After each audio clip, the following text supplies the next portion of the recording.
بسم الله الرحمن الرحيم الحمد لله رب العالمين وبه نستعين وصلى الله وسلم على سيد الأنبياء والمرسلين وعلى آله وأصحابه أجمعين ومن تبعهم بإحسان إلى يوم الدين أما بعد.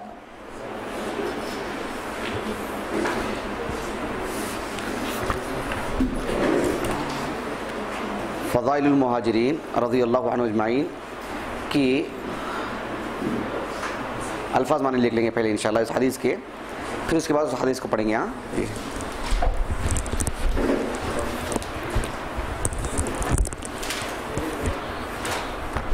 کہاں تک ہم لوگ پہنچے تھے؟ عادہ وہ پڑھے تھے، نہیں عادہ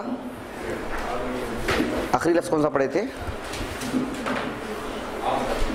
عام عام حجۃ الوداع، حجۃ الوداع پڑھ لی تھی نہیں؟ جی کون باتیں کر رہے ہیں؟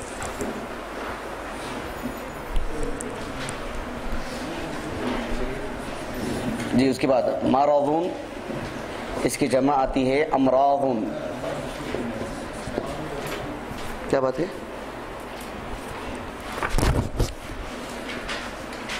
مرضون امراضون، مرضون امراضون، اس کے معنی بیماری، بیمار نہیں، بیماری کے مرض، مرض جو ہوتا نا مرض، بیماری اور بیمار کچھ فرق ہے اس میں.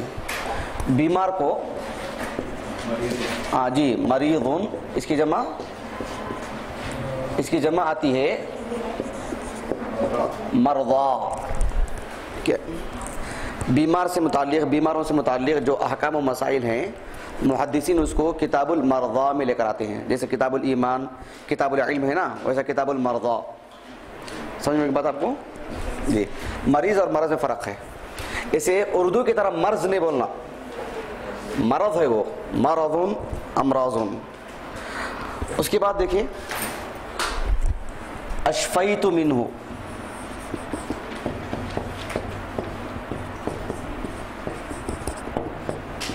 اشفیت منہ علی الموت.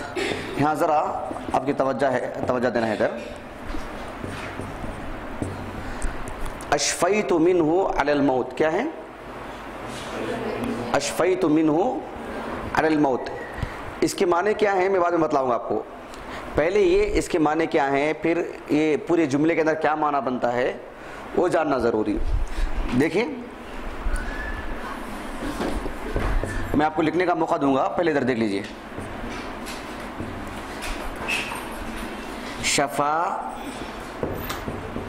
یشفی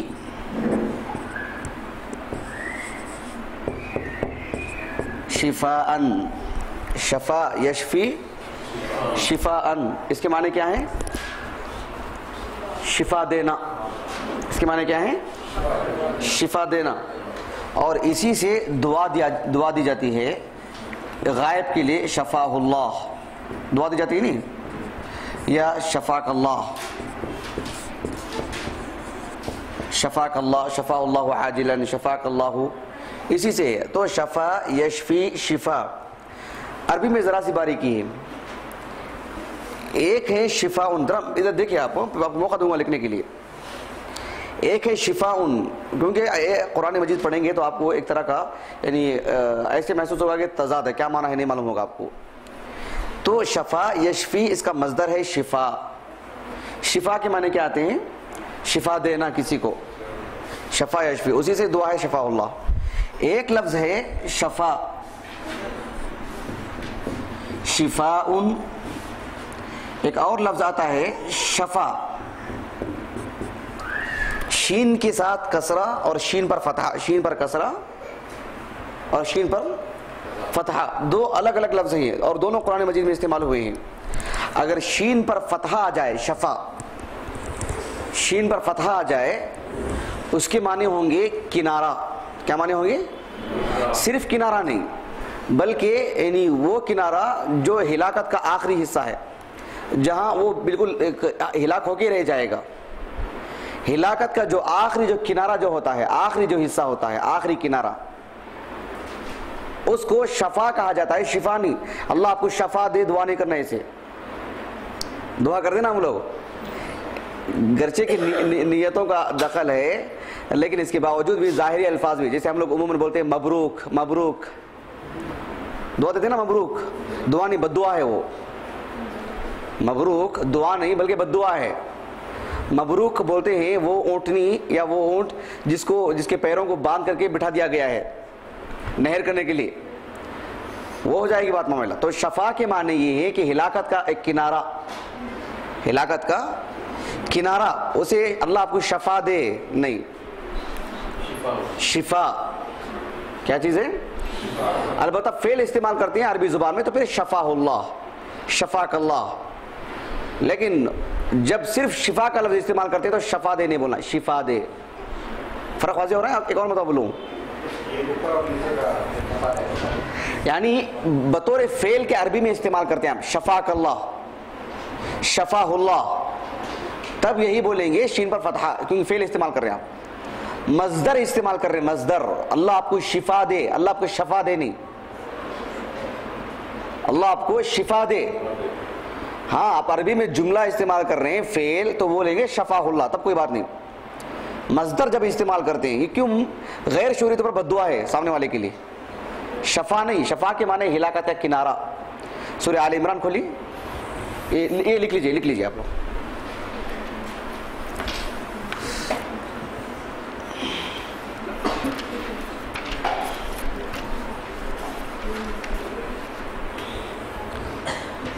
میری بات سمجھے آپ؟ ہاں ہاں، نیچے کا ایک ہے شفاء، اس کے معنی آتے ہیں شفا دینا، شفا دینا۔ ایک ہے شفا، اس کے معنی شفا دینا نہیں، وہ ہلاکت کا کنارہ، اس کا اصل معنی کنارہ ہے لیکن ہلاکت کا کنارہ، کھائی جو ہوتی ہے، آخری جو درجہ جو ہوتا ہے۔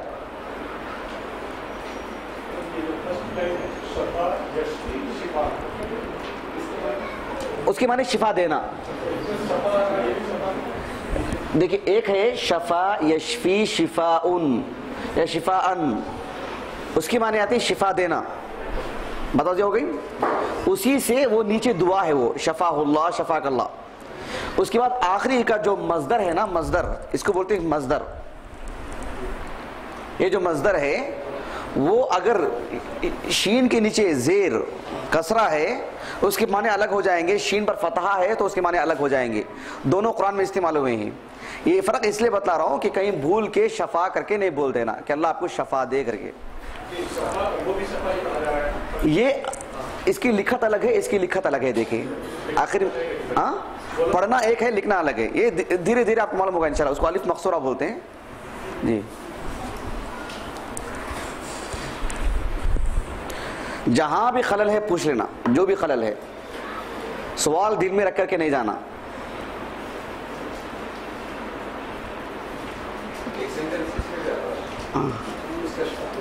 بتلا رہا ہوں، آگے آ رہا ہوں میں۔ سورہ آل عمران آیت نمبر 103، آیت نمبر 103۔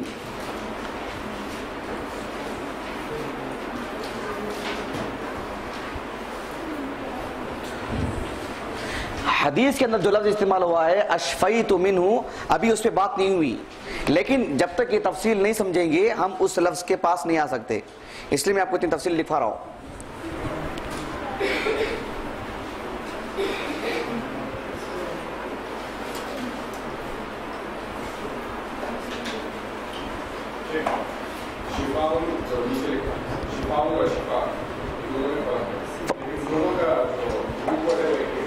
نہیں وہ بھی الگ الگ ہے، ہاں یہ اسم ہے، وہ شفا کنارہ، ہاں ایک الگ ہی ہے، وہ پڑھنے میں ایک جیسا ہے، اس وجہ سے میں وہ فرق بتلا رہا ہوں۔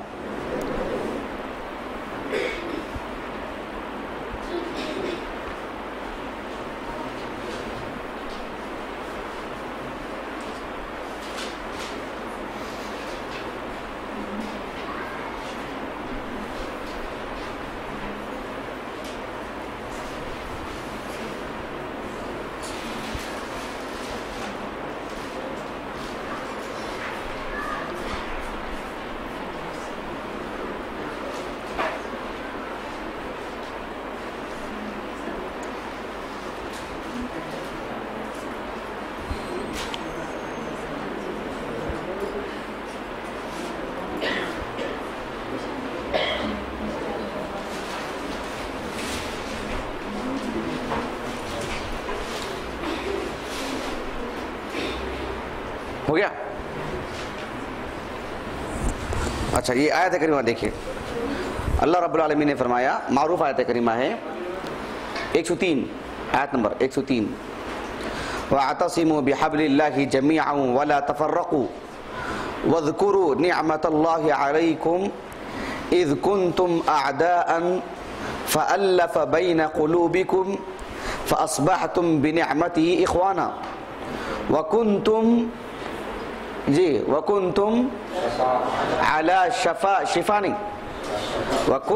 عَلَى شَفَا حُفْرَةٍ مِّنَ النَّارِ، آگ کی جو کھائی تھی اس کے کنارے پر تھے آپ، اللہ سبحانہ وتعالیٰ نے فَأَنْقَذَكُم مِّنْهَا، اسے بچا لیا اللہ کے رسول کو بھیج کر کے صلی اللہ علیہ وسلم۔ تو شفا کنارہ، ہلاکت کا کنارہ، جس کے بعد صرف تباہی ہے، یہاں بھی یہ لفظ استعمال ہوا ہے، اور سورہ توبہ کے بالکل آخر میں بھی، سورہ توبہ سورہ نمبر 9 آیت نمبر 109، سورہ نمبر 9 آیت نمبر 109، أَفَمَنْ أَسَّسَ بُنْيَانَهُ عَلَى تَقْوَى مِنَ اللَّهِ وَرِضْوَانٍ خَيْرٌ أَمَّنْ أَسَّسَ بُنْيَانَهُ عَلَى شَفَا جُرُفٍ هَارٍ فَانْهَارَ بِهِ فِي نَارِ جَهَنَّمَ۔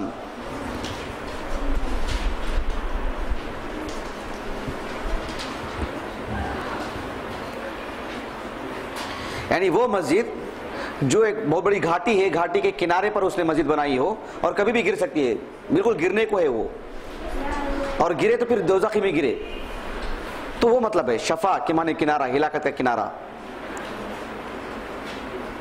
ایک ہے شفاء شین کے کسرے کے ساتھ، وعلیکم السلام، جیسے مثال کے طور پر سورۃ النحل میں یا سورہ یونس میں بھی ہے، دیکھیں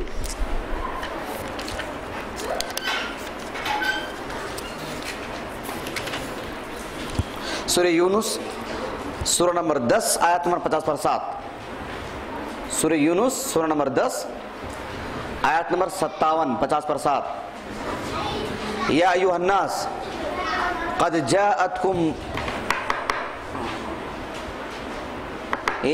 کون ہے؟ کھیلنے کے لیے ہیں کیا؟ یا ایھا الناس قد جاءتکم موعظۃ من ربکم وشفاء، دیکھیں وشفاء لما فی الصدور۔ تو یہ اتنا فرق بتلانے کی ضرورت اس لیے پیش آئی کہ عموماً عام دعا ہے اللہ آپ کو شفا دے، شفا دے، مطلب جو کہ آپ کو، ہاں یہ دعا نہیں بد دعا ہے، یہ غیر شعوری طور پر۔ یہ اور بات ہے کہ اللہ سبحانہ وتعالیٰ کا احسان ہے، اللہ سبحانہ وتعالیٰ ہماری دلوں کو جانتا ہے، اور اللہ سبحانہ وتعالیٰ جو ہے اسے دعا میں بدل دیتا ہے اس کو۔ اور سورہ یونس میں اللہ رب العالمین نے فرمایا وَلَوْ يُعَجِّلُ اللَّهُ لِلنَّاسِ الشَّرَّ اسْتِعْجَالَهُم بِالْخَيْرِ، اگر اللہ تعالیٰ لوگوں کی بد دعائیں قبول کرنا شروع کر دے تو پھر کوئی بچے گا نہیں۔ یہ اللہ تعالیٰ بد دعائیں قبول نہیں کرتا جلدی، جیسے دعائیں قبول کر لیتا ہے، یہ اللہ کا احسان ہے۔ تو یہ سب انہی میں سے ہے شفا۔ یہاں تک بات واضح ہوگی آپ کو، شفا قرآن مجید میں بہت سارے مقامات پر شفا ان کا لفظ استعمال ہوا ہے، سورہ بنی اسرائیل میں وغیرہ وغیرہ، تو بس یہ فرق واضح کر کے رکھیں۔ تو اسی سے ایک اور فعل بنتا ہے استشفا، یہاں لکھتا ہوں دیکھیے، استشفا، یستشفی فعل مضارع، یستشفی،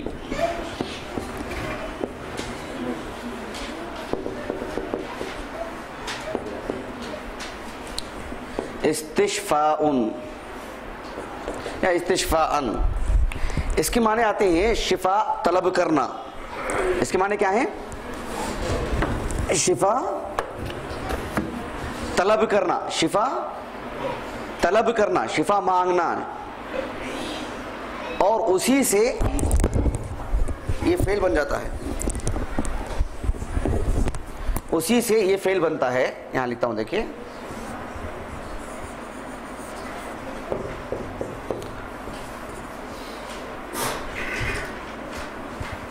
مستشفا، یعنی وہ جگہ جہاں علاج کے لیے جایا جاتا ہے، جہاں شفا حاصل کی جاتی ہے، جہاں علاج کروایا جاتا ہے ہاسپٹل وغیرہ، اسی سے یہ لفظ بنا ہے مستشفیٰ، جدید لفظ ہے یہ. پرانی کتابوں میں آپ کو جو ہے ہسپتال وغیرہ کے لیے یہ لفظ نہیں ملے گا آپ کو، مستشفیٰ. اچھا، یہ ساری تفصیلات لکھنے کے باوجود بھی ابھی اصل لفظ میں نہیں آئے ہم لوگ، وہ لفظ کیسے بنا ہے کر کے. لیکن یہ لفظ جاننے کے لیے یہ تفصیلات ضروری ہے، اس کے بعد یہ لفظ سمجھ میں آ سکتا ہے. یہ معلومات لکھ لینے کے بعد میں آپ کو بتلاؤں گا پھر اس لفظ کا کیا معنی بنتا ہے. وہ قرآن مجید میں کہیں استعمال نہیں ہوا ہے. اشفا،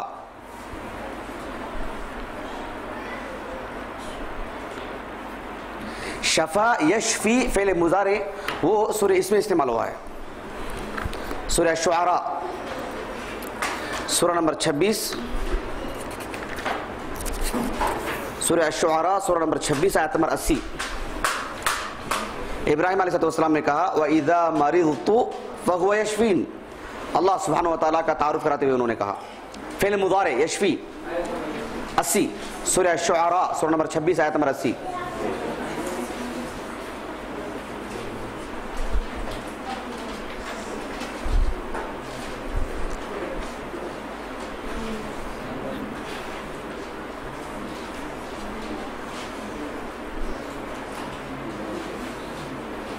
میرے حساب سے وہ اوراق ناکافی ہو رہے ہیں، نہیں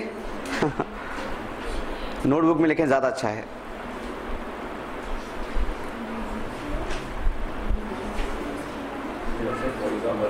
ہاں فہو یشفی یشفین یشفینی.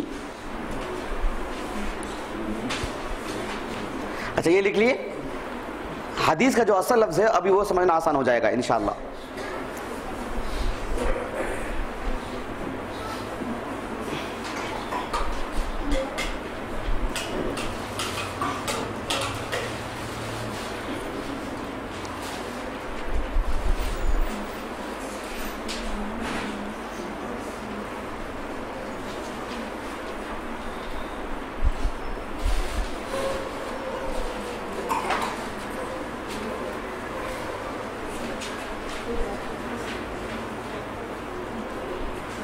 ٹھیک ہے،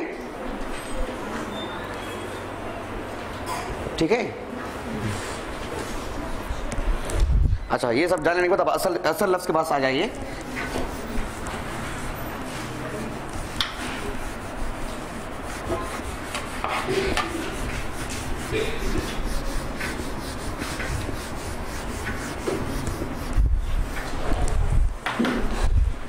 اشفیتو، اس کا فعل ہے اشفا.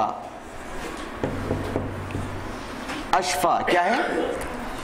اشفا، اسی سے اشفیتو، جیسے شفا سے شفیتو، اشفا سے اشفیتو منہ علی الموت. اشفا کے معنی صرف اشفا لکھیں گے تو اس کا کوئی معنی نہیں بنتا. صرف اشفا لکھیں گے تو معنی نہیں بنتا، مطلب استعمال نہیں ہوتا عربی زبان میں. صرف اشفا، اشفا کے معنی شفا دینا نہیں، شفا کے معنی ہی شفا دینا ہے. شفا کے معنی کیا ہے جی؟ شفا یشفی، شفا ان کے معنی ہی شفا دینا. یہ اشفا کے معنی شفا دینا ایسا نہیں ہے، بلکہ اس کے ساتھ عموماً علا لگ کر آتا ہے. کیا آتا ہے؟ علا. کیا لگ کر آتا ہے اس کے ساتھ؟ اس کے ساتھ صلہ علا. جب اشفا کے ساتھ علا آتا ہے تبھی وہ مکمل طور پر ایک جملے کی طرح استعمال ہوتا ہے، تب اس کا پورا معنی ظاہر ہوتا ہے. پورا معنی اشفا کے ساتھ جب علا آ جاتا ہے اس کے معنی ہوتے ہیں کسی چیز کو ظاہر کرنا، کوئی چیز واضح ہو جانا، کوئی چیز پوشیدہ ہو وہ واضح ہو جانا، صاف شفاف کلیئر نظر آ جانا. یہاں تک بات واضح ہو گیا آپ کو؟ اب آپ پورا جملہ پڑھ کے دیکھیے. آپ یہ جو سعد بن ابی وقاص رضی اللہ عنہ کہتے ہیں عادنی النبی صلی اللہ علیہ وسلم عام حجۃ الوداع. آپ صلی اللہ علیہ وسلم بیمار پرسی کے لیے، میری مزاج پرسی کے لیے آئے، اور وہ اس وقت مکے میں تھے حجۃ الوداع کے موقع پر. من مرض اشفیت منہ علی الموت، یعنی میری بیمار پرسی کے لیے آئے تھے، مزاج پرسی کے لیے، اور میرا وہ مرض تھا کہ جس سے موت واضح ہو رہی تھی، موت واضح ہونے لگی تھی. یعنی میری طبیعت، میرا جسم موت کو ظاہر کر رہی تھی، موت کو ظاہر کر رہا تھا میرا جسم. یہ اس کا محاورتی ترجمہ ہے، اس کا لفظ لفظ لفظ کا ترجمہ نہیں. بات سمجھ میں آ گیا ابھی آپ کو ابو اسحاق؟ ہاں یہ نہیں ہے آپ کے پاس؟ اچھا آپ کو آپ بولے نہیں تھے کیا؟ آپ کو ملا نہیں ہے؟ دیکھیے لے کے رکھیے. اشفیت منہ علی الموت، اس کے معنی اشفا کے معنی شفا دینے کے نہیں ہیں. ہاں نہیں، صرف اشفا کے معنی نہیں آئے گئے. اشفا علی، اشفا علی کسی چیز کو بتلانا، واضح کرنا، کوئی چیز نمایاں ہو جانا، اچھی طرح نظر آ جانا. تو آپ صلی اللہ علیہ وسلم نے میرے اس بیماری میں آئے تھے جس سے موت واضح ہونے لگی تھی. ایسے معلوم ہو رہا تھا کہ میں اب تب کا ہوں، بس ابھی مجھے موت آ جائے گی. یہ معنی اس کا، یہ بتلانا چاہ رہے ہیں. وہ ان کی اپنی زبان ہے، مادری زبان ہے، عام اچھا اسلوب ہے، اسے انہوں نے استعمال کیا سعد بن وقاص رضی اللہ عنہ نے. بات سمجھ میں آ گئی؟ یہاں اشفیتو کے معنی جس سے مجھے شفا مل گئی وہ معنی نہیں اس کا، جس سے میں موت کے قریب آ چکا تھا، موت مجھ پر واضح ہو چکی تھی، بہت نڈھال اور کمزور ہو چکا تھا میں، میرے اس مرض میں آئے تھے آپ صلی اللہ علیہ وسلم میری عیادت کے لیے. ابھی معنی مفہوم سمجھ میں آ رہا آپ کو؟ اشفا کے ساتھ اعلیٰ آ جائے تو کیا معنی آتا ہے؟ ہاں یہاں شفا وغیرہ کے معنی سب نہیں ہیں یہاں پر. بس سمجھ میں آ گئی؟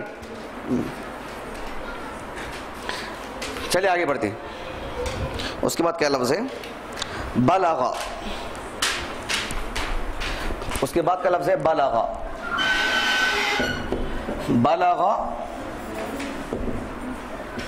یبلغ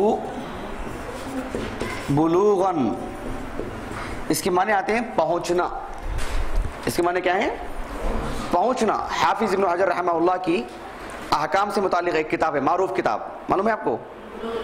بلوغ المرام. المرام مقصد کو بولتے ہیں، المرام کے معنی مقصد. بلوغ المرام یعنی مقصد تک پہنچنا. ہمارا مقصد کیا ہے؟ جنت، جو غایت ہے ایک مسلمان کی.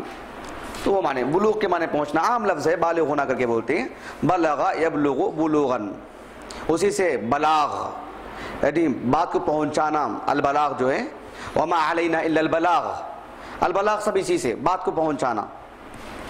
تو بلغ یبلغ کے معنی آتے ہیں پہنچنا. اس کے بعد آتا ہے لفظ الوجع. یہاں لکھتا ہوں دیکھیے، الوجع کیا لفظ ہے؟ الوجع جیم متحرک ہے، ساکن ہے. الوجع نہیں بولنا، الوجع صحیح لفظ. الوجع اس کے معنی آتے ہیں بیماری کے. کیا معنی؟ بیماری. لیکن اہل عرب الوجع کب بولتے ہیں؟ جو بیماری کا بالکل آخری حصہ ہوتا ہے، بہت زیادہ بیمار ہو چکا ہے، ابھی اسے یہ معلوم ہونے لگتا ہے کہ شاید میں اس سے یعنی بری نہیں رہوں گا، اس سے میں جو ہے مجھے شفا بھی نہیں ہوگی، شاید اس سے موت آ جائے گی. بیماری کا جو آخری جو مرحلہ ہوتا ہے، ہاں مرض الموت کا دوسرا لفظ، دوسرا معنی سمجھ لیجیے آپ. مرض الموت جو بولتے ہیں تو بالکل اس کا ہو بخو معنی الوجع اس وقت بولتے ہیں. اسی وجہ سے انہوں نے کہا فبلغ بی الوجع، یعنی مجھے وجع پہنچ چکی ہے. یعنی مطلب ہے کہ اتنا بیمار ہو چکا ہوں، اتنا بیمار ہو چکا ہوں کہ اس کے پورے آثار نظر آ رہے ہیں. ایک آدمی اندر سے بیمار رہتا ہے، ظاہری طور پر نظر نہیں آتی بیماری اس کی، لیکن الوجع ایسی بیماری کو بولتے ہیں بالکل واضح کر دے، صاف نمایاں ہو، نظر آئے، اور آدمی سمجھنے لگے کہ جو ہے ابھی باقی بچنے کی کوئی امید نہیں ہے. اس طرح کی بیماری کو ظاہر کرنے کے لیے اہل عرب الوجع بولتے ہیں. نبی کریم صلی اللہ علیہ وسلم بھی جب آپ کا انتقال ہوا، اس وقت جب آپ کو بیماری آئی، ام المؤمنین عائشہ رضی اللہ عنہا وغیرہ اس کے لیے الوجع کا لفظ ہی استعمال کرتے ہیں. الوجع یہ سب نہیں لکھ رہے ہیں، سب سن رہے ہیں زواجی؟ اچھا. اس کے بعد رآ، ترا جو ہے، ترا یہ مٹ دیتا ہوں، مٹاؤں.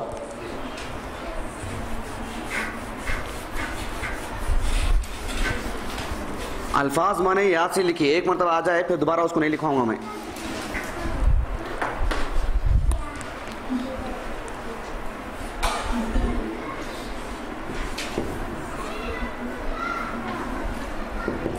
ما ترا یہ ہے رآ، اس کا مضارع ہے یرا، نیچے نقطہ نہیں ڈالنا جی. رؤیتن اس کے معنی دیکھنا, اس کے معنی دیکھنے کے ہی. پھر اس کے بعد ذو مال, ذو مال کے معنی مال والا. ان اللہ ذو فضل عظیم واللہ ذو الفضل العظیم. ذو الفضل ذو علم, ویسے ہی ذو مال پہنچنا. بلغ نہیں, بلغ یبلغ بلوغ. اس کے بعد کا لفظ ہے ولا یرثنی, ولا یرثنی.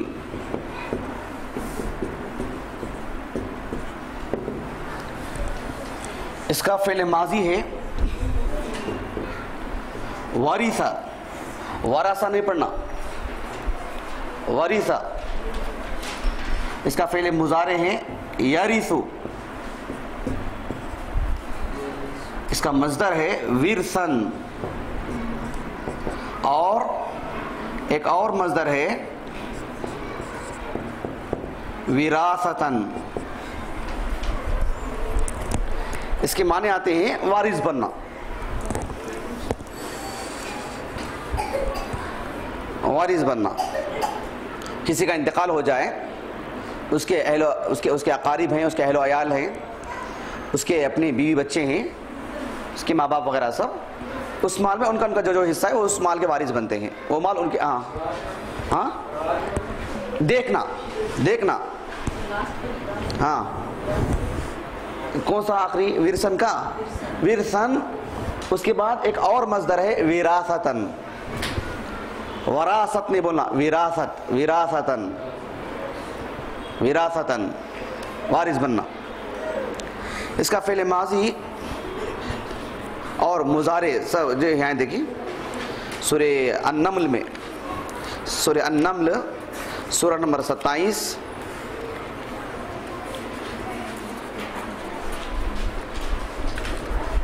سورہ النمل سورہ نمبر 27 آیت نمبر 16. وَوَارِثَ سُلَيْمَانُ داود, وَوَارِثَ وہ الگ ہے, وہ اس کو نکال دیں, پہلا وہ نکال دیجئے, پہلا وہ ہٹا دیجئے. وَوَارِثَ سُلَيْمَانُ سورہ النمل سورہ نمبر 27 20/7, سورہ نمبر 20/7 آیت نمبر 16. ماضی استعمال ہوا ہے. اور سورہ مریم میں مضارع استعمال ہوا ہے. دیکھیے سورہ مریم سورہ نمبر 19 آیت نمبر 6. یرثنی و یرثو, اس کے دوسرا دیکھیے زیادہ کلیئر ہے. یرثو, وارث یرثو, وارث یرثو. 6 آیت نمبر 6 سورہ مریم. وارث ہاں وہ مضارع ہے یرثو, وارث یرثو. ورثن, ورثن مصدر ہے, اس کا ایک اور مصدر آتا ہے وراثتن.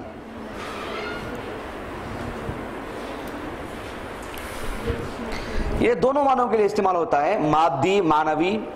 مادی یعنی کوئی زمین, کوئی پیسہ, اس کا بھی کوئی وارث بننا, یا معنوی اعتبار سے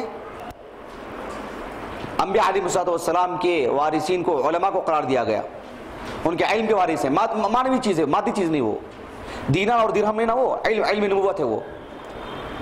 تو وہ معنوی اعتبار سے بھی لفظ استعمال ہوتا ہے. انبیاء علیہ السلام کی آل اولاد میں جو انبیاء بنتے ہیں وہ اس کے اس معنی میں وارث نہیں. جیسے باپ کے بعد بیٹا اس کے مال کا وارث بنتا ہی ہے. کسی آدمی کا انتقال ہو جائے, اس کی بیوی بچے زندہ ہوں, کوئی اور گھر کے لوگ وارث بنتے ہیں کیا؟ ہرگز نہیں. لیکن نبوت کے لیے جب یہ لفظ استعمال ہوتا ہے تو اس کا حقیقی معنی میں نہیں, اس کے حقیقی معنی میں نہیں.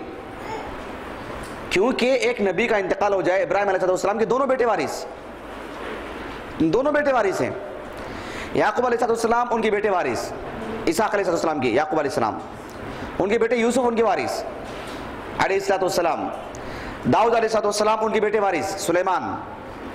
زکریا علیہ السلام کے بیٹے یحییٰ علیہ السلام وارث. تو وہ وراثت خونی رشتے کی بنیاد پر نہیں, اللہ نے الگ سے ان کو چنا. جیسے زکریا علیہ السلام کا انتخاب ہوا ویسے ان کے بیٹے کا انتخاب ہوا محض بیٹا ہونے کی وجہ سے نہیں. ہارون علیہ السلام کو نبی بنایا گیا محض ان کے بھائی ہونے کی وجہ سے نہیں. ان کا بھی انتخاب اللہ کی طرف سے, ان کا بھی انتخاب اللہ کی طرف سے. نبوت کے لیے کسی کا دخل نہیں ہوتا, نہ ان کی خواہشات کا, نہ کسی کی تمنا کا, کسی اور کے.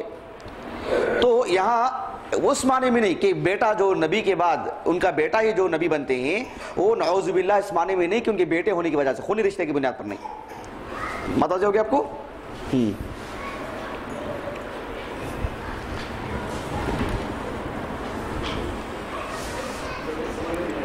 ہاں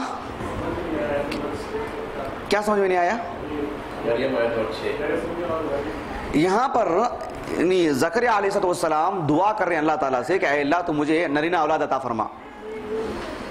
ایک اولاد کے لیے دعا کی انہوں نے, اور بڑی عمر تھی ان کی, تاکہ وہ میرا اور آل یعقوب کا وارث بن جائے.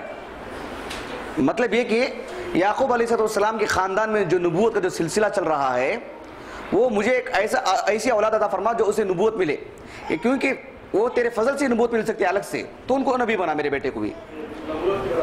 ہاں جی, ورنہ اتنی بڑی دعا کرنے کی ضرورت نہیں ان کو. زکریا علیہ السلام کو ایک نجار, لکڑی کاٹنے والے, کون سی ایسی بڑی دولت ہے جس کی وجہ سے دعا کر رہے ہیں کہ ایک اولاد ہو؟ 4-5 لکڑوں کے لیے دعا کریں گے کیا وہ؟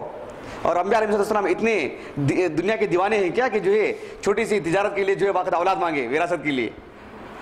ایسا نہیں ہے معاملہ. عام آدمی کی انتقال ہو جائے, کوئی اس کا وارث نہیں, بیت المال میں جائے گا اس کا مال.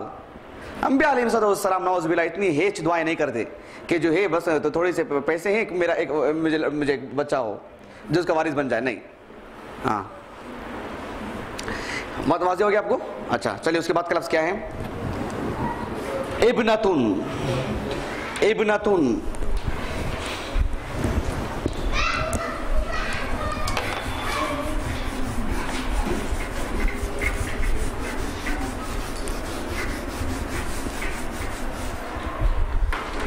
جس طریقے سے ابنون مذکر ہے, اس کا مؤنث کیا ہوگا؟ بنتن. بات واضح ہو گئی. لیکن کبھی کبھار جو ابنن کا جو لفظ ہے اسی کو رکھ کر کے مؤنث بنا دیا جاتا ہے, جس طریقے سے مسلمن ہے, اسی کو رکھ کر کے بس تائے مدورہ کا اضافہ, مسلمتن. مسلمان مرد, مسلمان خاتون, مسلمان عورت. طالبن, بس تائے مدورہ کا اضافہ مؤنث بنانے کے لیے, طالبتن. ویسے ہی کبھی کبھار ابنن کا مؤنث بنتن آتا ہے, الگ سے بناتے ہیں. کبھی کبھار اس کو رکھ کر کے محض اس طرح تائے مدورہ کا اضافہ بھی کر دیا جاتا ہے, ابنن سے ابنتن, جیسے یہاں پر استعمال ہوا ہے, اور یہ بہت زیادہ استعمال ہوا ہے. بنتن کے مقابلے میں ابنتن زیادہ استعمال ہوا ہے احادیث میں. بنتن کے مقابلے میں ابنن سے ہی بنایا ہوا مؤنث ابنتن, اس میں بھی جو حمزہ ہے شروع میں وہ حمزہ وصل پڑھا نہیں جائے گا, الا ہے کہ شروع میں وہاں سے جملہ شروع ہو. بس میرے آپ کو ابنتن, ابنن سے بنایا ہوا ہے وہ. اس میں مزید تفصیل ہے, فی الحال وہ اس کی ضرورت نہیں ہے, کافی تفصیل ہے اس میں بھی, ابنتن کیسے بنا کر کے. چلیے اس کے بعد ابنتن لی واحدہ افاتصدق بثلثی مالی. افاتصدق,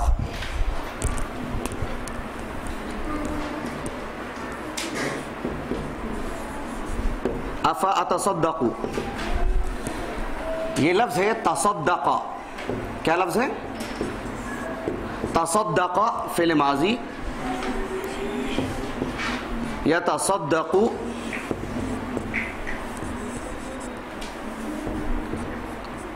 تصدقا,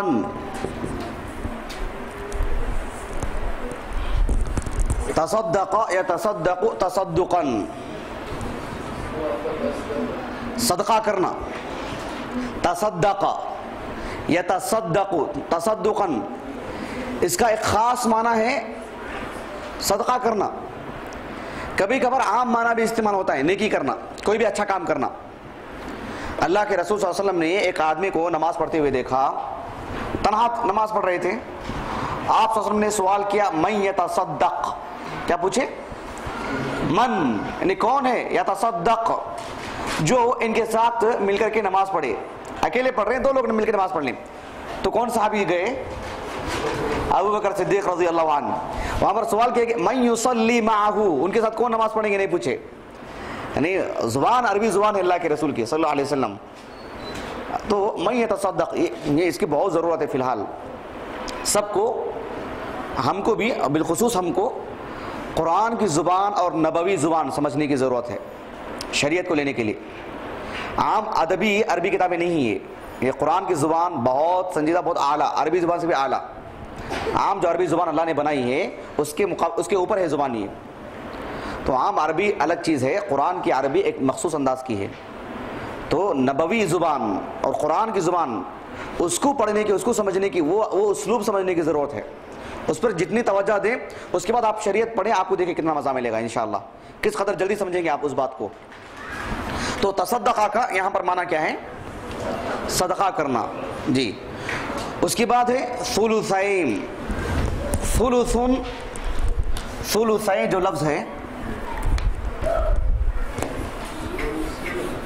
جی, ثلثی نہیں, وہ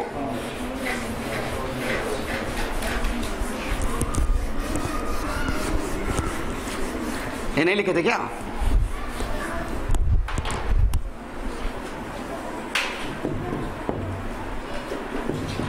ثلثی ہے وہ, ثلثی نہیں ہے وہ, ثلثی ہے.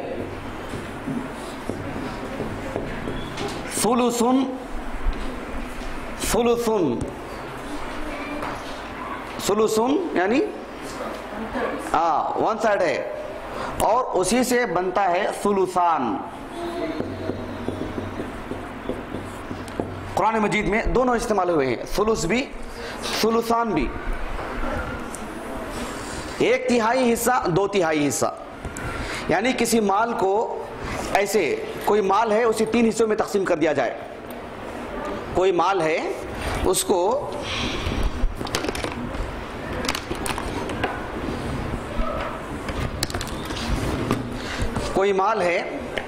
تین حصوں میں تقسیم کر دیا جائے, تو اس میں کا جو ایک حصہ جو ہوتا ہے اس کو بولتے ہیں ثلث, ایک تہائی مال. یا کسی مال کو تین حصوں میں تقسیم کر دیا جائے, دو حصے الگ کر دیے جائیں, اس کو بولتے ہیں ثلثان. اس کو کیا کہا جاتا ہے؟ ثلثان. تو سعد بن وقاص رضی اللہ عنہ نے کہا کہ میرے پاس جو مال ہے, مجھے ایک ہی بیٹی ہے, ابھی انتقال ہو سکتا ہے میرا, اور میرے پاس ایک ہی بیٹی ہے, عائشہ نام تھا ان کا, ایک ہی بیٹی ہے, تو کیا میں اپنے مال کو تین حصوں میں تقسیم کر کے دو حصے الگ سے میں نہ دے دوں, صدقہ نہ کر دوں, ایک حصہ میری بیٹی کے لیے. بات سمجھ گیا آپ کو یہاں سے؟ تو ثلثان ہے وہ عربی گرامر کے اعتبار سے وہ نون حذف ہوا ہے, ابھی وہ سمجھا نہیں سکتا میں, اتنا معلوم کر رکھیے. قال قال فاتصدق بشطره, شطرن کے معنی کافی ہیں. شطرن کے دو معنی, ایک معنی ہے نصف. کیا معنی ہے؟ نصف کے معنی آدھا. اس معنی میں قرآن مجید میں یہ لفظ استعمال نہیں ہوا ہے, آدھے کے معنی میں. شطرن کا ایک معنی ہے نصف, جیسے اللہ کے رسول صلی اللہ علیہ وسلم نے فرمایا الطہور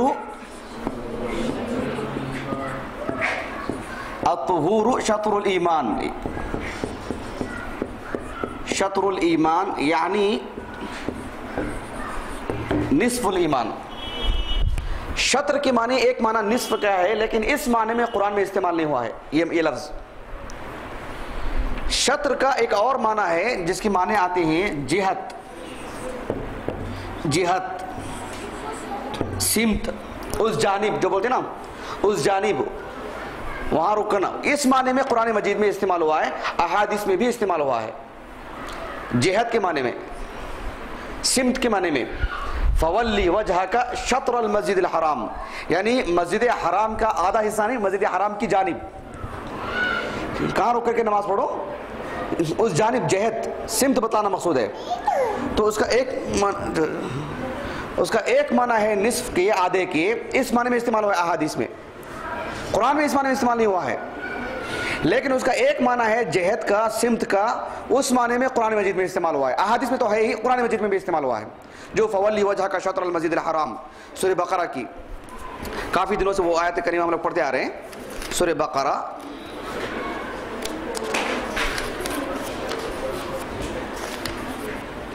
سورہ بقرہ آیت نمبر 140 پر 4، سورہ بقرہ آیت نمبر 140 پر 4، یہاں پر شطر کا جو معنی استعمال ہوا ہے وہ کس معنی میں؟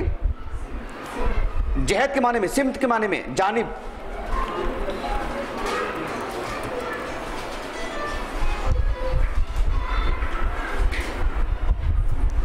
کلاس میں آنے سے پہلے فون سائلنٹ کر کے آنا جی۔ یہ حدیث کے اندر الطہور شطر الایمان، یہ صحیح مسلم میں حدیث نمبر 220 پر 3، حدیث نمبر 220 پر 3، یہاں پر شطر کا جو معنی ہے وہ کیا ہے؟ آدھے کا، نصف کا جی۔ تو یہاں پر حدیث میں جو استعمال ہوا ہے وہ کس معنی میں ہوگا؟ نصف کے معنی میں، آدھے کے معنی میں، یعنی میرے مال کو میں 3 حصوں میں تقسیم کروں گا، 2 حصے میں اللہ کے راستے میں صدقہ کر دوں گا، ایک میری بیٹی کے لیے۔ آپ سے نے کہا کہ ایسا نہیں ہو سکتا، کہا کہ اچھا ٹھیک ہے آدھا آدھا کر دوں برابر، 2 یہاں زیادہ ہو جا رہا ہے صدقہ کرنے کے لیے، آدھا اپنی بچی کے لیے، آدھا برابر دے دوں میں کسی کو۔ اس حدیث کے فوائد پڑھیں گے انشاءاللہ آگے، بہت زبردست فوائد ہیں۔ اس کے لیے بھی کہا کہ اللہ کے رسول نے نہیں صلی اللہ علیہ وسلم۔ اس کے بعد آگے دیکھیں حدیث میں الثلث، اچھا ٹھیک ہے 3 حصے تقسیم کر کے ایک حصہ تو اللہ کے راستے میں صدقہ کر دوں، 2 حصے اپنی بچی کے لیے۔ آپ صلی اللہ علیہ وسلم نے فرمایا الثلث کثیر، یہ جو 1/3 بھی جو تم صدقہ کرتے ہو اللہ کے راستے میں، 2 اپنی بچی کے لیے دے رہے وہ بھی زیادہ ہیں، اس میں سے بھی نکال کے اپنی بچی کو دو۔ سبحان اللہ، شریعت کتنا خیال رکھتی ہے دیکھیں فطرت کا، شریعت بہت خیال کرتی ہے۔ خیر اس کے فوائد آگے پڑھیں گے انشاءاللہ، الفاظ میں دیکھیں گے۔ اس کے بعد ہے انک انتظر ذریتک اغنیا، تذر، یہ جو لفظ ہے تذر،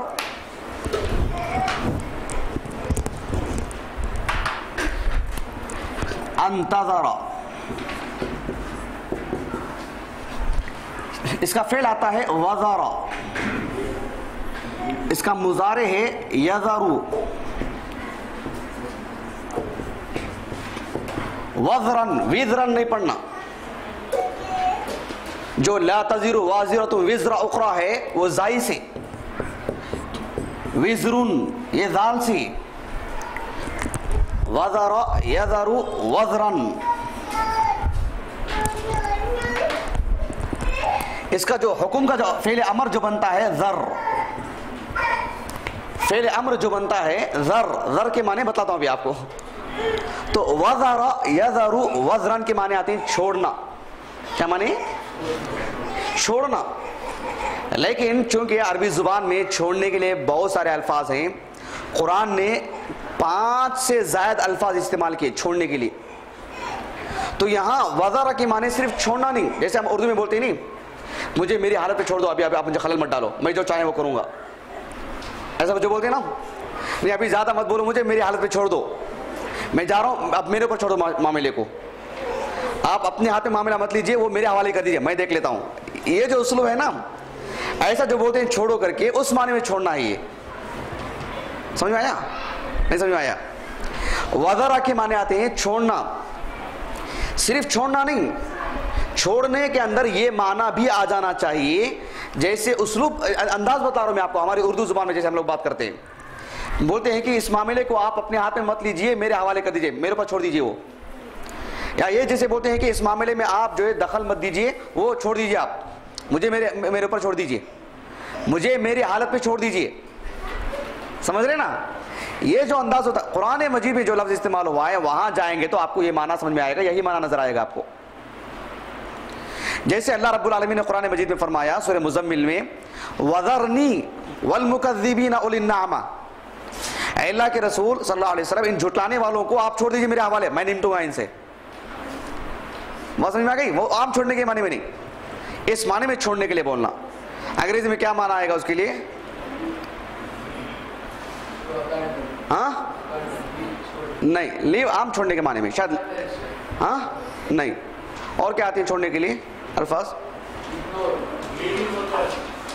عام معنی ہے وہ. لیٹ میں جیسے بولیں گے, ہاں وہ زیادہ بہتر ہے کیا؟ ہاں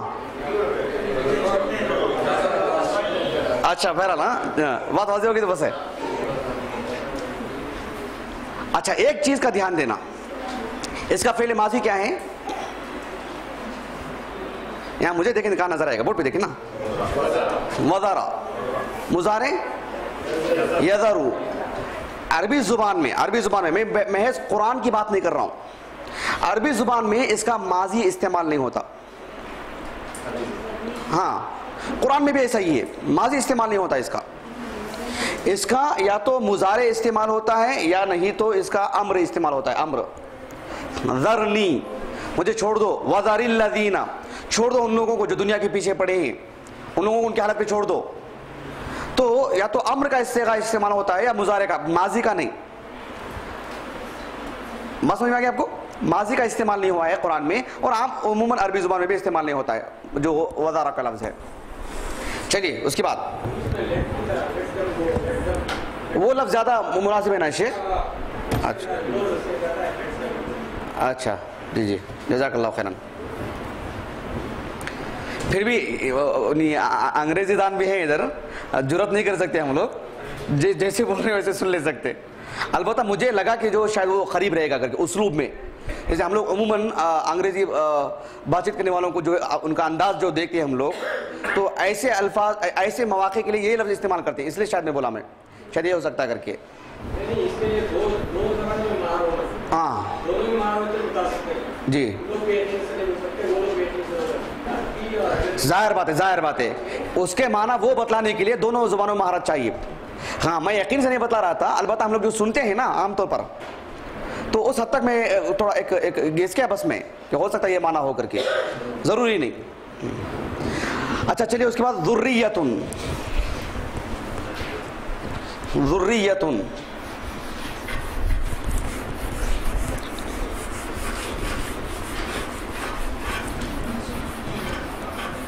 الفاظ معنی سب یاد نہیں کرنا جی, بوجھ ہو جائے گا بہت آپ پر, صرف لکھانے کے لیے ہی.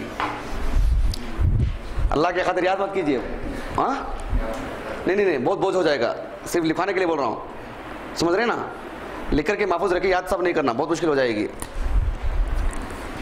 ہاں ذریتن, میں مذاق نہیں کر رہا ہوں, سچائی سے بول رہا ہوں, یاد کرنا بہت تکلیف ہے, یاد مت کیجیے. ذریتن اس کی جمع آتی ہے ذراری. ذریتن ذراریون, ذریتن ذراریون, اس کے معنی آتے ہیں نسل کے. اس کے معنی کیا ہیں؟ نسل کے. آپ دیکھیں گے قرآن مجید میں نسل کے لیے, ایک آدمی کی جو نسل آگے بڑھتی ہے اس کے لیے مختلف الفاظ استعمال ہوئے ہیں. بات واضح ہو گئی؟ ایک لفظ ہے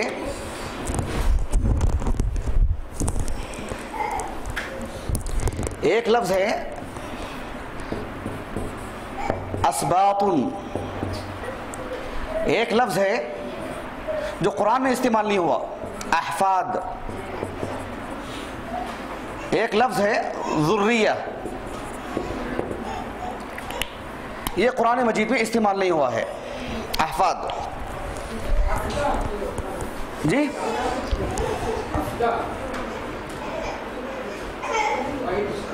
استعمال ہوا ہے کیا؟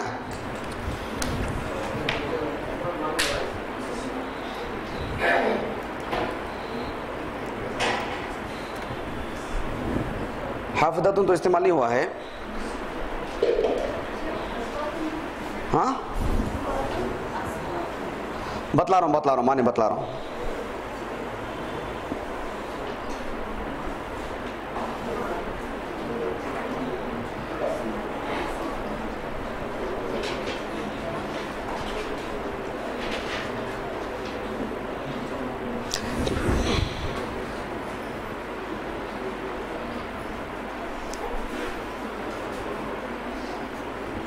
استعمال ہوا ہے, جزاک اللہ خیراً شیخ. میں حافظ ہوں, شیخ حافظ نہیں ہے. لیکن شیخ کا علم کتنا راسخ ہے دیکھیں ماشاءاللہ. پرانے لوگوں کا علم بہت پختہ ہوتا ہے. بتلا رہا ہوں شیخ.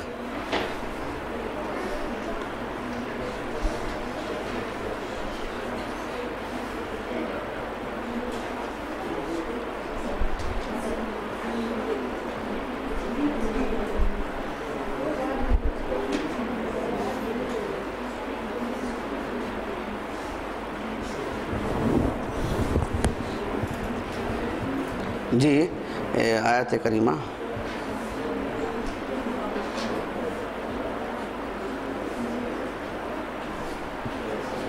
وَجَعَلَ لَكُم مِّنْ أَزْوَاجِكُمْ بَنِينَ وَحَفَدَةً سورہ نحل میں.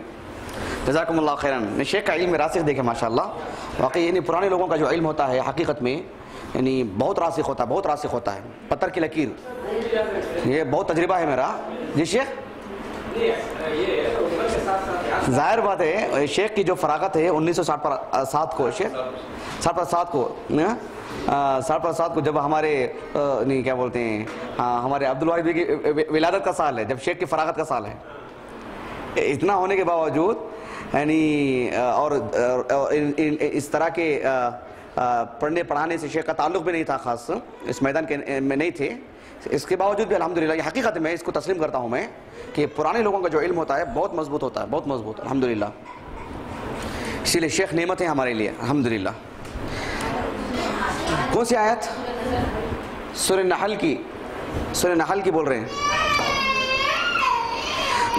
میں کل بتلاتا ہوں آنے والے ہفتہ. صرف اب تھوڑا یہ دیکھ لیں ذریت ان کے معنی. خیر یہ لکھ لیجیے.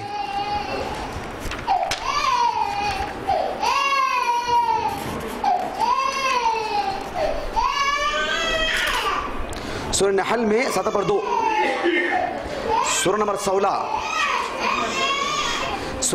آیت نمبر 7 پر 2 حفدہ کے لیے درمیان کا جو ہے حفدہ کے لیے, اور اسبات کے لیے آیت نمبر 140 سورہ بقرہ میں آیت نمبر 140 اسبات کے لیے.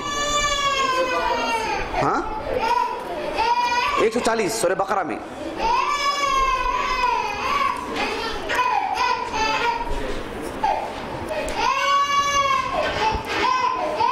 اور سورہ بقرہ میں 260 پر 6 ذریت ان کے لیے 60 پر 6 اور بھی الفاظ استعمال ہوئے ہیں اولاد کے لیے. خود اولاد کا لفظ ہے, خود ولد اولاد, یہ خود عربی زبان کا لفظ ہے. تو ایسا ذریت ان کے معنی خاص ہیں جو یہاں اللہ کے رسول نے استعمال کیا. عام بات بھی ہے اس میں, آنے والی کلاس میں پڑھیں گے انشاءاللہ. ہاں ذرا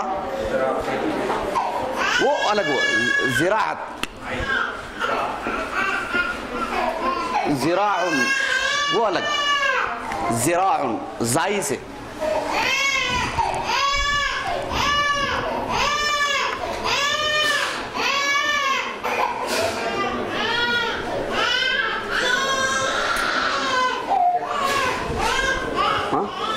ہاں سبحانک اللہم و بحمدک اشہد ان لا الہ الا انت استغفرک و اتوب الیک. میں اکیلا نہیں پڑھنا بھائی, آپ لوگ بھی پڑھنا دعا ہو.